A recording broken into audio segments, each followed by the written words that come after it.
तो अब हम फिर से एक बार स्टार्ट करते हैं ये सोचना कि सरफेस में स्ट्रेचिंग टेंडेंसी और अपने एरिया को कम करने की टेंडेंसी क्यों होती है। तो एक सोप फिल्म बनाई और ध्यान से देखेंगे कि सोप फिल्म के 2 साइड्स होते हैं, यानी ये एक सरफेस नहीं है, ये 2 सरफेसेस हैं, एक ये और एक ये। ठीक, अब इस सोप फिल्म में थ्रेड को रखा और फिर से एक बार ट्राई करते हैं कि हमारा थ्रेड ये शो करे कि सरफेस ने उसको खींचा, क्योंकि सरफेस चाहती थी कि उसका एरिया कम से कम हो जाए।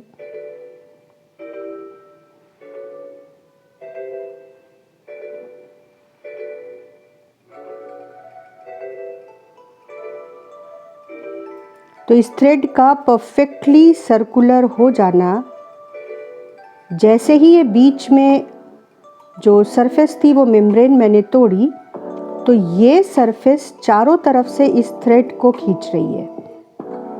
क्यों? क्योंकि ये चाहती है कि इसका सरफेस छोटे से छोटा हो। तो बस हमें यही तो समझना है कि इसका सरफेस छोटे से छोटा हो, ये हर सरफेस क्यों चाहती है। तो ये छुपा है राज सरफेस बनाने वाले मॉलिक्यूल्स की एक्स्ट्रा एनर्जी में, जिसे हम कहते हैं सरफेस एनर्जी। और सरफेस एनर्जी मॉलिक्यूल्स में आती है क्योंकि नीचे वाले मॉलिक्यूल्स सरफेस मॉलिक्यूल्स को ऊपर जाने से रोकते हैं। तो सरफेस मॉलिक्यूल्स एक्स्ट्रा वर्क करते हैं और एक्स्ट्रा वर्क सरफेस के अंदर सरफेस एनर्जी या सरफेस पोटेंशियल एनर्जी के फॉर्म में स्टोर हो जाता है।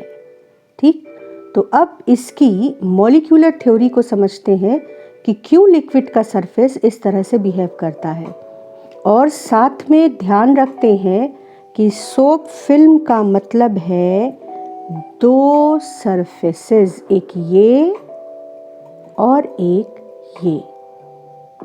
सोप फिल्म का मतलब है 2 surfaces.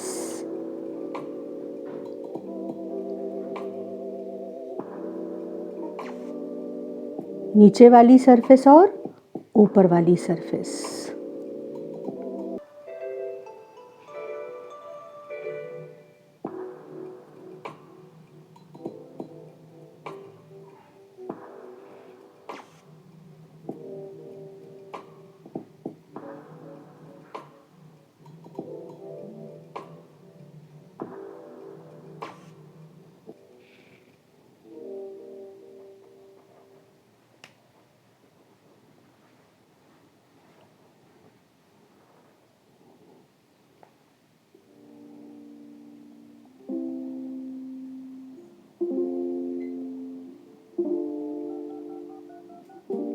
Physics is more to feel than to learn to memorize.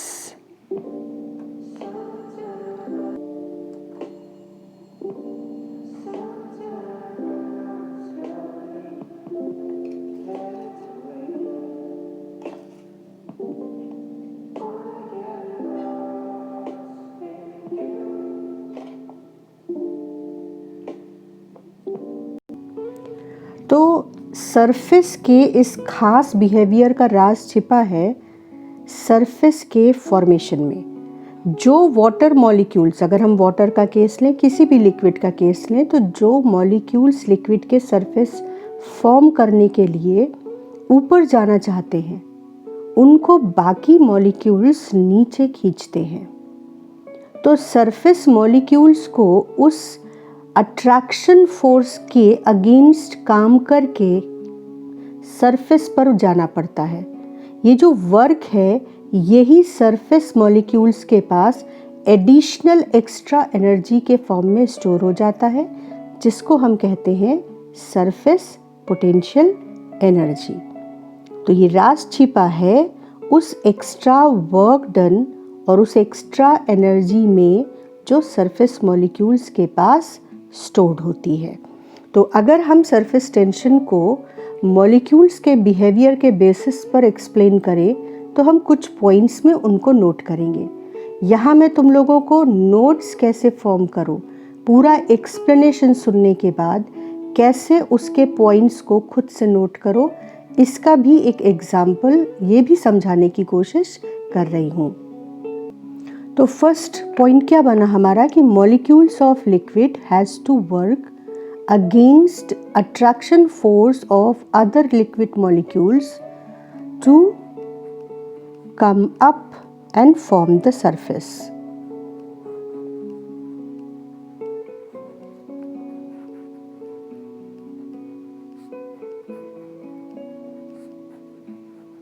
अब ये जो एक्स्ट्रा वर्क डन था, ये सरफेस मॉलिक्यूल्स के पास एडिशनल पोटेंशियल एनर्जी के फॉर्म में स्टोर हो जाता है। तो ये हमारा सेकेंड पॉइंट हो जाएगा।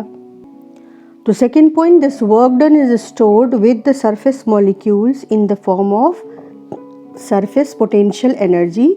और जब हम अपने नोट्स को सेकेंड टाइम रीड करें, रिवाइज करें, तो हाथ में एक हाइलाइटर होना चाहिए और हम हाईलाइट करेंगे वो पॉइंट्स जो हमें याद रखने हैं। इससे रिवीजन के साथ साथ हमारे नोट्स स्पेसिफाई होते जाएंगे प्लान्ड वे में, जो हमको एग्ज़ाम से एक दिन पहले ज़रूर देख लेना है। तो सरफेस पोटेंशियल एनर्जी की डेफिनेशन हमको एक दिन पहले देखनी है, तो हमने उस नाम को हाईलाइट कर दिया। अब ये जो एडिशनल एनर्जी है, सरफेस पोटेंशियल एनर्जी, ये वजह है कि सरफेस के अंदर कॉन्ट्रैक्ट करने की टेंडेंसी होती है, जैसे कि एक खिंची हुई रबर मेम्ब्रेन। तो इस पॉइंट को कैसे लिखेंगे और कैसे समझेंगे वो देखते हैं। तो कैसे हम अपना लॉजिक डेवलप करेंगे कि this additional potential energy in the surface makes the surface to have tendency to contract and reduce its surface area, because more will be area, more will be surface, and more will be surface means more surface energy. अब अगर energy ज़्यादा है तो क्या problem है? तो ये समझ लो कि यूनिवर्स का हर सिस्टम अपनी लीस्ट पोटेंशियल एनर्जी स्टेट में रहना चाहता है। ज़्यादा एनर्जी मतलब सिस्टम की अनस्टेबिलिटी। तो इसलिए सरफेस चाहती है कि वो लीस्ट पोटेंशियल एनर्जी स्टेट में रहे, जितना अपनी पोटेंशियल एनर्जी को कम कर सकती है करे। और उसके पास एक ही तरीका है कि सरफेस एरिया रिड्यूस कर लो। कम सरफेस मतलब कम सरफेस मॉलिक्यूल्स मतलब कम एडिशनल सरफेस पोटेंशियल एनर्जी। तो अब इस पॉइंट को नोट कर लेंगे हम। तो जो पढ़ा उसको हम कैसे लिखेंगे कि each system in the universe wants to remain in the lowest potential energy state, so to keep its potential energy as low as possible, surface wants to reduce its surface area, and this is reason why surface has tendency to contract. तो ये एक question है जिसका आपको important answer learn करना है। ठीक, तो अब इसकी मैथमेटिकल एनालिसिस कि भाई एनर्जी और एरिया आपस में कैसे रिलेटेड है और सरफेस टेंशन बीच में कैसे आया। तो हमने एक फ्रेम लिया मेटल का और मेटल के फ्रेम में 100 फिल्म बना ली।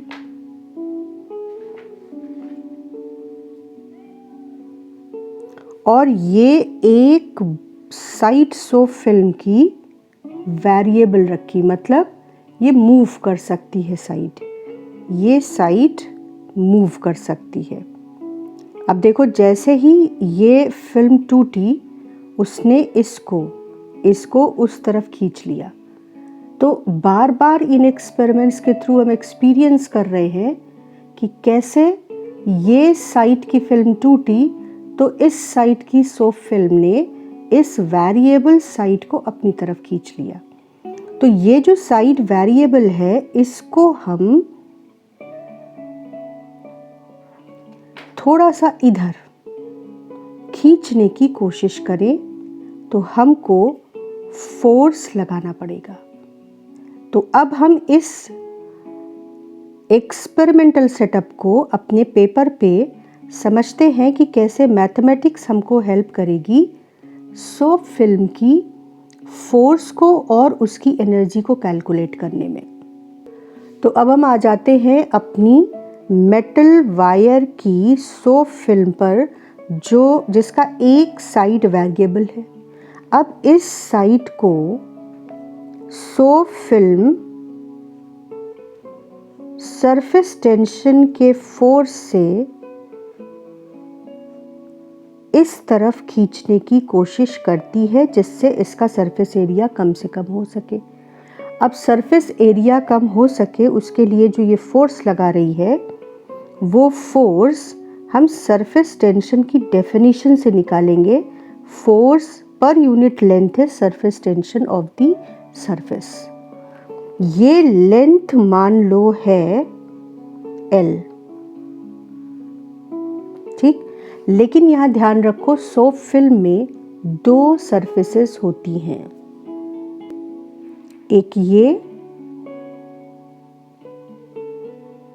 एक ये साइड और एक ये साइड। तो सोप फिल्म में दो सरफेसेस हैं और इसलिए इस मेटल वायर पे इधर वाली सरफेस का भी फोर्स लगेगा और इधर वाली सरफेस का भी फोर्स लगेगा। तो अब हम क्या करेंगे कि हम इस वायर को जो कि मूवेबल है उसको फोर्स लगाकर इधर खींचना चाहते हैं। तो हमको एक्स्ट्रा फोर्स, एक्सटर्नल फोर्स लगाना पड़ेगा और ये एक्सटर्नल फोर्स अगर सरफेस टेंशन के फोर्स के बराबर ही हो तो ये जो वायर है ये विदाउट एक्सेलरेटिंग इधर कांस्टेंट वेलोसिटी से मूव करेगा। तो मान लो कि t टाइम में ये AB वायर यहाँ पहुँच जाता है, ये इसकी न्यू पोजीशन है।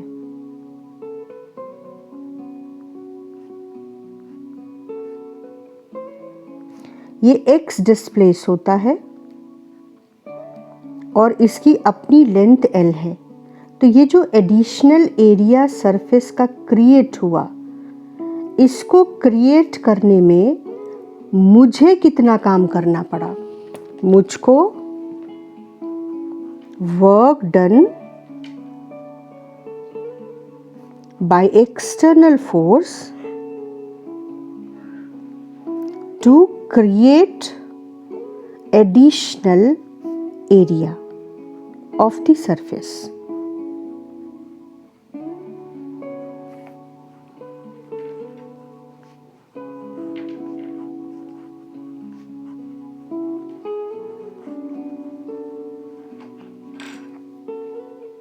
तो सिंपल है, जितना फोर्स लगाया इनटू जितना डिस्प्लेस किया उतना काम हमने किया।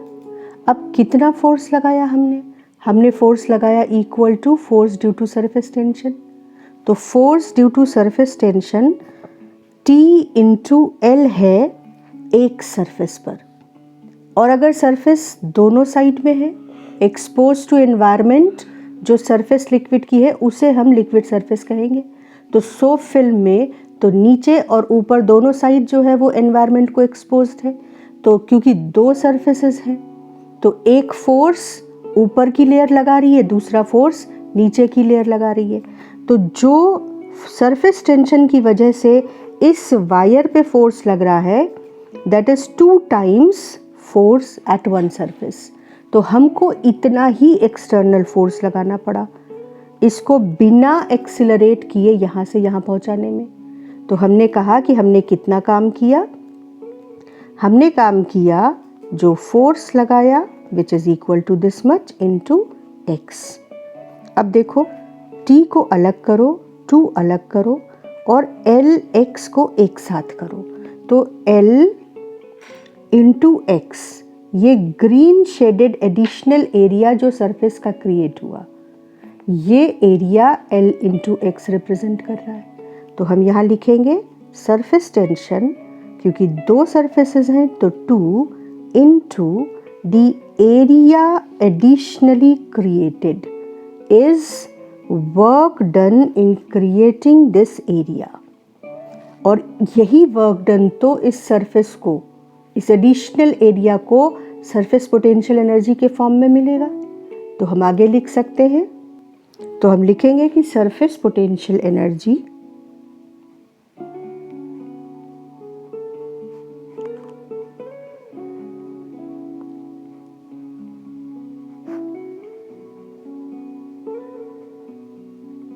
is equal to surface tension into area।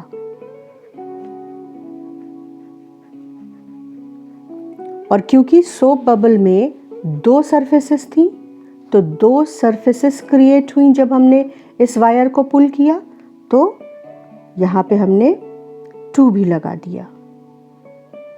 तो अगर सिंगल एरिया क्रिएट होगा तो सिंगल एरिया से मल्टीप्लाई करेंगे सरफेस टेंशन को, और अगर दो सरफेसेस क्रिएट हुई तो 2 इंटू डेल्टा ए। अब ये अगेन एक इम्पॉर्टेंट फॉर्मूला हो गया जो हमको लर्न करना है। तो सरफेस टेंशन और सरफेस एनर्जी इस रिलेशन से कनेक्ट हो रहे हैं, और force due to surface tension into length इस फॉर्मूले से कनेक्ट हो रहे हैं। तो अगर फोर्स दिया है और सरफेस टेंशन चाहिए तो फोर्स को length of the concern, length of the line और वायर और पेरिफेरी, उससे अगर हम डिवाइड कर देंगे तो surface tension force per unit length, और अगर एनर्जी दी है तो सरफेस टेंशन फोर्स पर यूनिट एरिया। दो एरिया है तो 2 इंटू डेल्टा ए है, यानी actually surface tension into area will be surface potential energy. अब जितनी सरफेसेस उतने टाइम्स मल्टीप्लाई कर दिया यहाँ पर। तो ये बहुत इम्पॉर्टेंट डेरिवेशन है, और ये दोनों फॉर्मूले बहुत इम्पॉर्टेंट हैं। तो वीडियो पॉज करके ये पूरा डेरिवेशन नोट करेंगे, और साथ में ये भी डिस्कस कर लेते हैं कि unit of surface tension is newton per metre and unit of surface tension is surface energy per unit area, that is joule per metre square. तो अब इसको नोट करने के बाद यूनिट भी नोट कर लेंगे।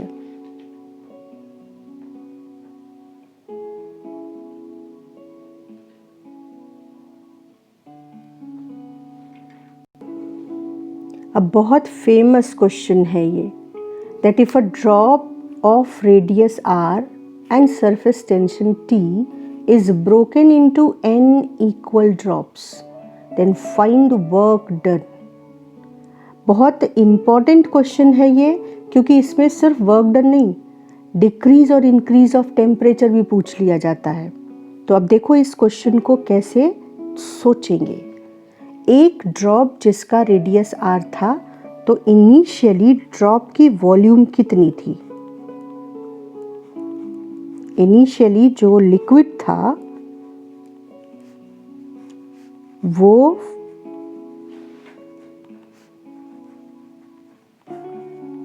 4/3 पाई r क्यूब था। ठीक, अब let the radius of broken drop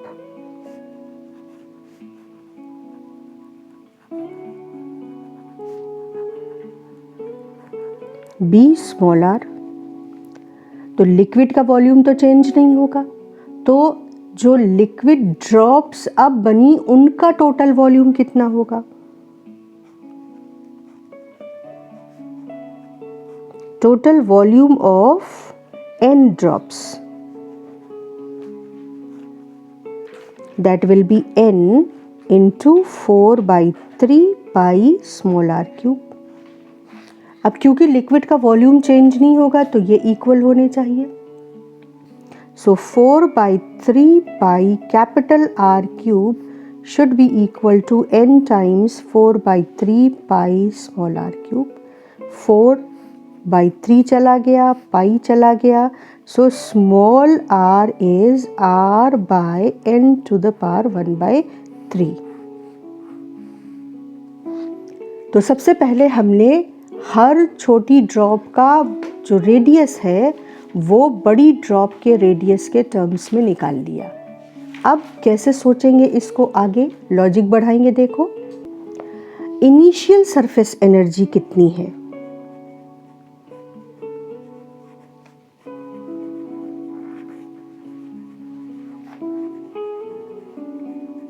initial surface energy को होना चाहिए, अगर एनर्जी है तो सरफेस टेंशन इनटू एरिया, अगर फोर्स है तो surface tension into length.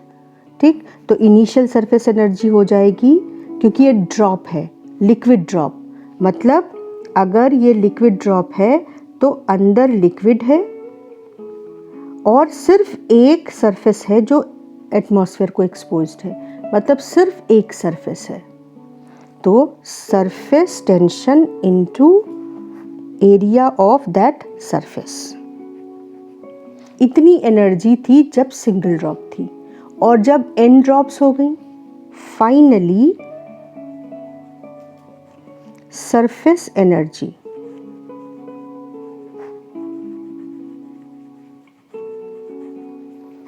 T into कितने एरिया अब है 4 पाई स्मॉल r स्क्वायर। ठीक, अब ऑब्वियसली वॉल्यूम लिक्विड के ड्रॉप के सेम है, लिक्विड का वॉल्यूम सेम है, लेकिन जो एक ड्रॉप की सरफेस थी और जो n ड्रॉप्स की सरफेस है वो सेम नहीं है, तो ये एनर्जीज सेम नहीं है, तो कितना डिफरेंस आ गया। और ये भी पता करना पड़ेगा कि सरफेस एनर्जी बढ़ी या कम हुई। तो चलो ये देखते हैं, चेंज इन सरफेस एनर्जी।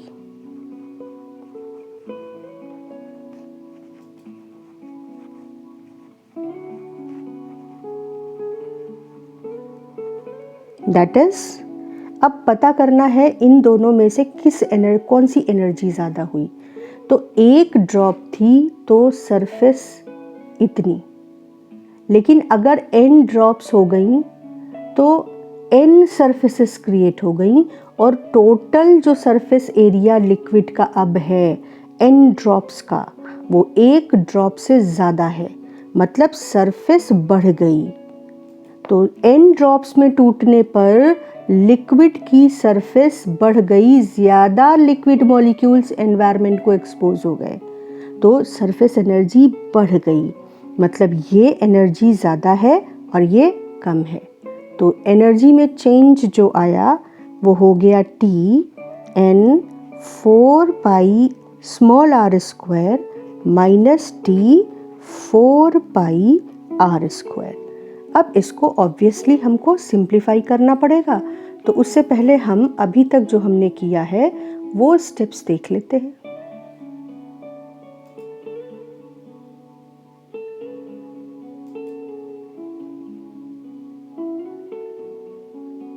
और ऑब्वियसली जो चेंज आया है वो ही तो वर्क डन होगा। सरफेस एनर्जी में जो चेंज आया है, एडिशनल एनर्जी जो क्रिएट हुई है वो कहाँ से क्रिएट होगी कि लिक्विड मॉलिक्यूल्स कुछ और ज़्यादा अंदर के कोहेसिव फोर्स को डिफाई करके, उनको ओवरकम करके सरफेस पे आए, नई एडिशनल सरफेसेस फॉर्म की, तो मॉलिक्यूल्स ने काम किया, वो काम ही एडिशनल सरफेस एनर्जी के फॉर्म में यहाँ पे बढ़ा हुआ दिख रहा है। और जो मॉलिक्यूल्स ने काम किया, जो एनर्जी खर्च की, वो एनर्जी उन्होंने कहाँ से ली? उसी लिक्विड से तो ली होगी।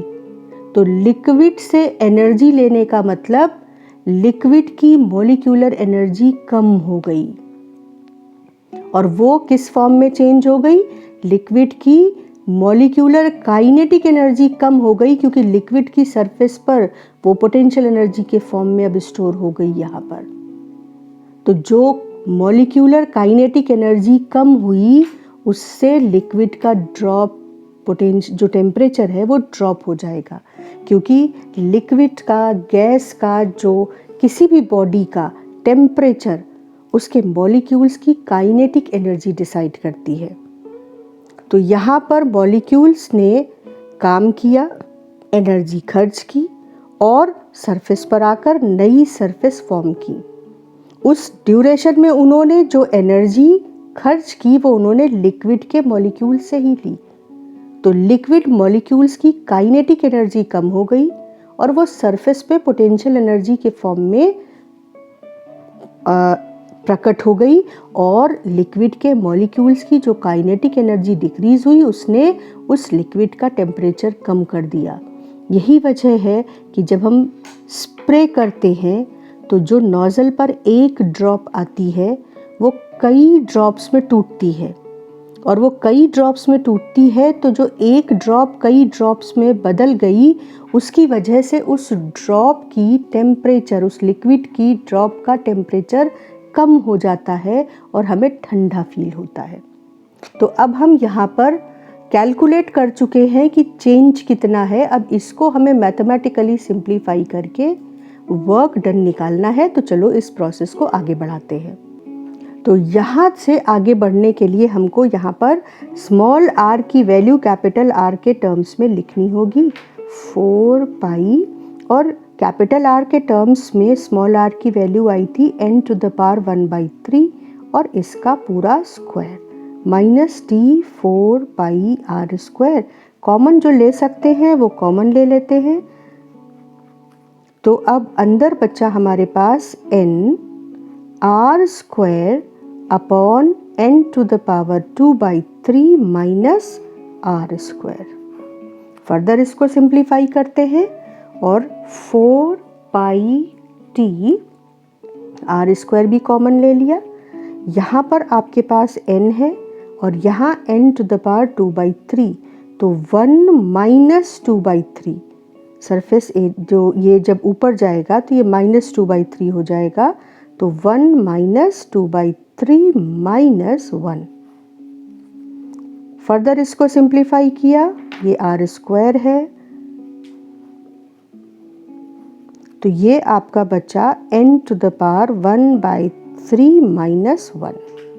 दिस इज वर्क डन और change in potential energy, and this is change in kinetic energy as well, क्योंकि जो मॉलिक्यूलर एनर्जी में चेंज आया वो यही एडिशनल पोटेंशियल एनर्जी तो है जो काइनेटिक एनर्जी अब बदलकर पोटेंशियल एनर्जी बन चुकी है। तो यही कॉज है टेम्परेचर में चेंज का। तो पहले हम वर्क डन कैलकुलेट करना सीख लें, उसके बाद हम देखते हैं कि इससे लिक्विड की ड्रॉप में कितना टेम्परेचर चेंज हो गया।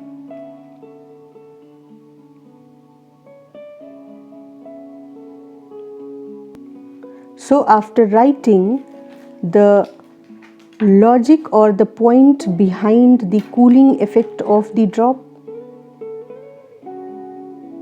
we will write what is the change in temperature of the liquid drop. So after writing this, pause the video, write the whole logic.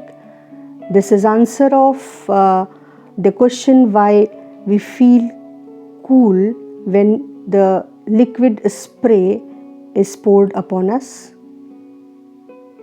और अब हम लोग बात करते हैं कि कितना टेम्परेचर चेंज हो जाएगा लिक्विड ड्रॉप के n ड्रॉप्स में चेंज हो जाने से। तो अगर mass of the liquid m है, specific heat of the liquid s है, तो change in temperature will be heat given out by the liquid drop, and that will be ms delta t।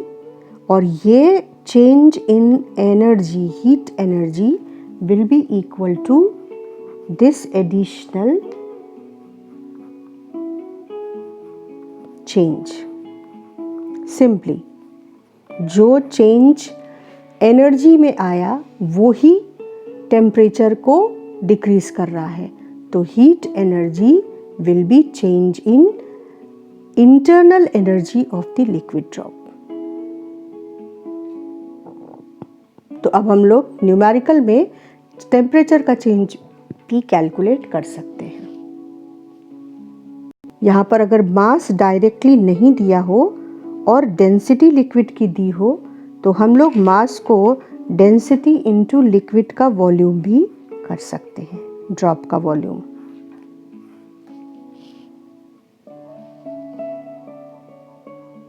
So this is a very important question as I said, बहुत frequently पूछा जाने वाला बड़ा popular सा question है ये।